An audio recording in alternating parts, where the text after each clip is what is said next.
All of you to a class that I believe will make a huge difference in the enjoyment of your life and in the lives of your family. I want to talk to you about how to stay young for the first 100 years. Now, I already know what you were thinking. You're thinking, now wait a minute. This title sounds catchy, but do I really need to know how to stay young for 100 years? This sounds pretty far-fetched and ambitious. Well, it's really not.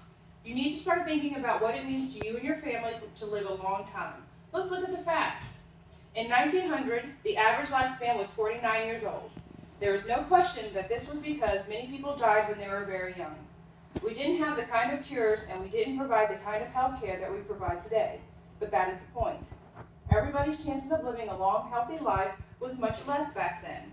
As a matter of fact, the average lifespan is 77.6 years and growing. In a recent study, scientists from the University of Texas reported on the Today Show that by the year 2050, there will be over 800,000 Americans over the age of 100, and many will be living to 150. So what does that mean? It means your kids need to know how to stay young the first 100 years, then they need to wonder how they're going to spend your inheritance.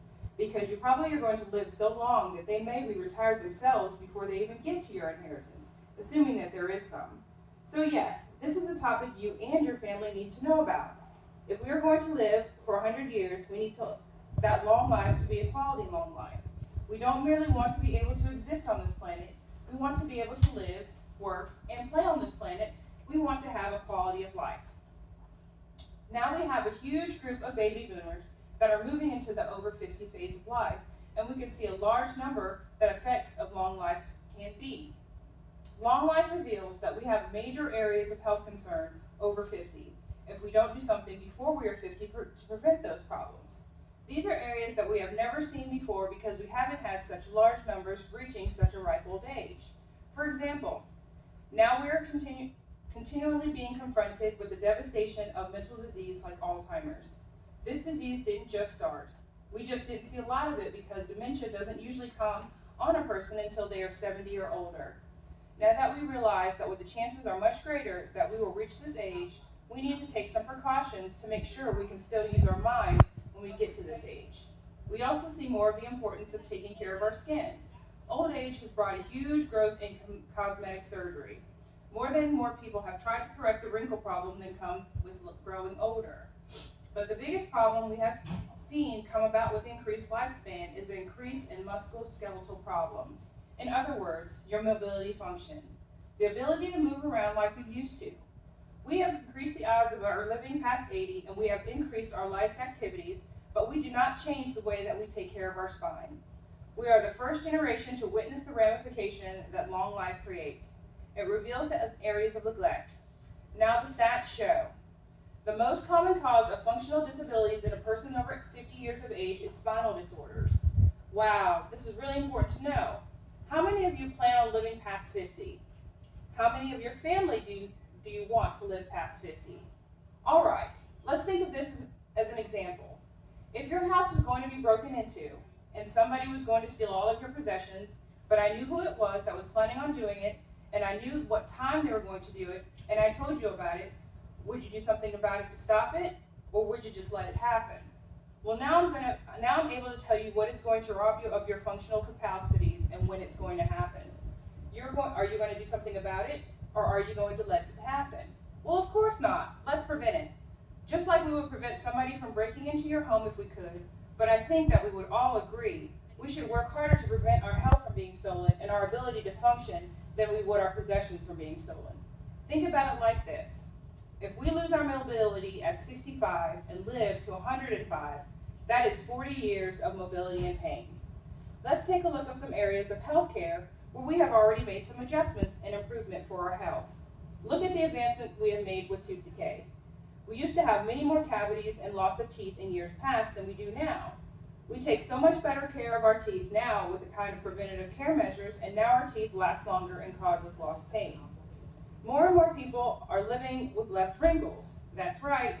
There has been 465% increase in the number of people getting rid of wrinkles since 1997. Wow, 12 million people have cosmetic adjustments last year to get rid of another ramification of getting older, wrinkles. Now I'm all for getting rid of wrinkles and having long-lasting teeth, but I think we can all agree, if you can't move, a lack of mobility will make you look a lot older than crow's feet. The only reason we respond to our teeth and our wrinkles before our spine is that for the simple fact, if our spine were on our face, we would take much better care of it. We don't wait until our teeth fall out before we take care of them, and we must not wait till our back goes out before we take care of it either. You take preventative steps to have pearly whites, and you must take preventative steps to have good mobility, since the chances are absolutely huge that you're going to live for 30 to 40 years past the age of 50. Why is this even more important than your teeth? Because there is no such thing as a spine transplant. You can get a new set of teeth, and there are always other organs that can be replaced. But if you don't take care of your spine, there is going to be there's no going back like you can with teeth. There's no crown or replacement, you just have to live with the pain. And don't forget, this isn't limited to back pain. You can't get a new neck either. 1 of every 3 people suffer today from neck pain past the age of 50. Let's see a raising of hands here. How many of you would like to use your neck past the age of 50 without experiencing pain? Pretty big club. If 1 out of 3 have bad back pain and 85 out of 100 have bad back pain, that is about as high a statistic as I would think anybody would want to see to be convinced that they need to do something preventative about this. But just in case you need just a little bit more convincing, let's take a look at what happens if we don't do anything preventative about it. What happens if we just let nature take its course? Take a look at this mobility scale. Now, the numbers on the bottom of the scale represent your age, and the numbers on the side of the scale represent the percentage of maximum mobility that you have. In other words, if we take a look at this graph where you see the blue line, you can see that you reach 100% mobility when you're at the age of 23. Now look at how that blue line drops if we let nature take its course. You can see that you would lose 50% of the mobility that you had when you were 23 at age 50. I am sure that any of us around the age 50 would testify that having 50% of the mobility that we had when we were 23 is probably conservative. Now look at how the graph continues to drop like a rock. By the time we're 60, we only have 25% of the mobility we had when we were 23. Now the big question is to this revealing graph is, can this scale be changed? Do we have to accept this as just the way it is, or can we alter the results? The good news is the preventative care, we can make a huge improvement on the line of this scale. Take a look at the red line on this graph of what happens if we just let nature take its natural course, and then let's look at the green line of how it can change that with some preventative care. On this green line, you can see that your mobility can actually be held about 75% through the age of 80 years of age. All right now, that is what you want and need. That is what you want for your family as well. If we're going to be here, we might as well be able to move and function, so why not take the steps necessary to make this happen? Well, one answer you might be thinking is that it's perfect for you to do if you were young. But what about those of us that have already experienced pain? What if we're already past the age 50? Is it too late to start? Absolutely not. In fact, I want to congratulate you on getting in here now. It's never too late to do the right thing. We want to get you back on track for a great life ahead, and here's how we can do it. The first thing you need to do is follow through with the entire recommendation of care that you were given. The reason I mentioned following through is because you've already lived a long time with the mentality that you only take care of your spine and joints when you are in pain. This means it's going to be easy for you to think when you get out of pain that you no longer need treatments. Listen, if you drop out after pain relief, you are never going to change the results of the scale that we just looked at. Pain is always the way to show and the first to go. The only way you can change the scale is to follow through with all 3 phases of your recommended care. Let's take a look at those 3 phases are. The first phase is the pain relief stage. This is a reminder for some of you, but let's review and make sure we understand the cause of your pain and other related problems. You have what is called subluxations. This is the misalignment of the vertebrae that is causing nerve interference. It is a pinching of the nerve which can impact many areas and organs of the body, causing a lot of disease in ways that you might never be related to a back problem. Picture it like this. If you've ever hooked up a garden hose and turned on the water, it works perfectly unless there is a twist or kink in the hose. If the hose has gotten twisted, it stopped the flow of water, and that should be going through the hose. You might call that a subluxation of the hose. In other words, the misalignment of your spine is causing nerve interference, and it is stopping the flow of the messages from the nerves to the other body parts, causing back pain and a lot of physical ailments due to the nerve interference. When the nerve interference is removed, the nerve flow is restored, and so is your health. So how do we remove this nerve interference? We're going to move it through a series of adjustments. The adjustment gradually moves your spine in alignment and away from the nerve, allowing your body to heal itself. You say, great, I get a series of adjustments and remove the interference, getting rid of the pain and the problem. So why can't I stop after the pain is gone? It is important to emphasize that this is only the first phase of your care, and this alone will never solve your problem or change the mobility scale. You must proceed to phase 2 of care, which is stabilization care. There is a reason why you must not stop your care after you get out of pain. Your spine has actually been misaligned for a long time, and your body has now accepted this misalignment as being correct. Your body actually thinks that this is the way it's supposed to be because it has been this way for a long time. Now the body, muscles, and spine must be retrained. The spine must remain in a proper position for a long enough time for the body to accept the proper alignment as the norm. This is called stabilization, and it takes time.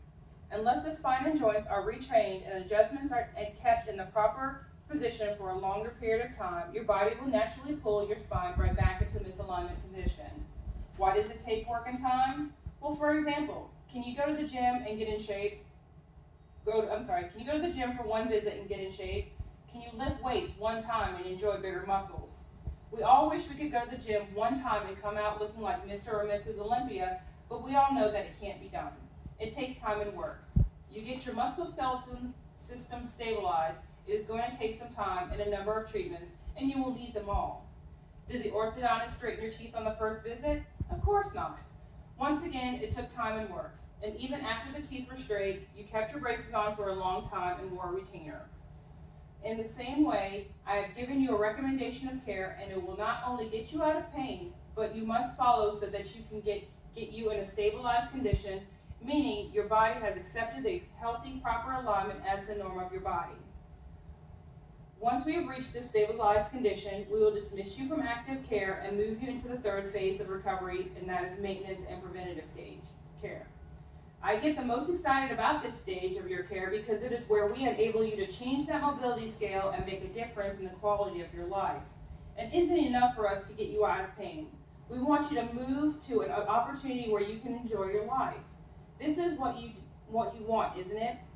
The good news is this stage does not require a lot of time or money. It is simple and affordable, but at the same time, the dividends you are paid in health and life make it well worth the effort.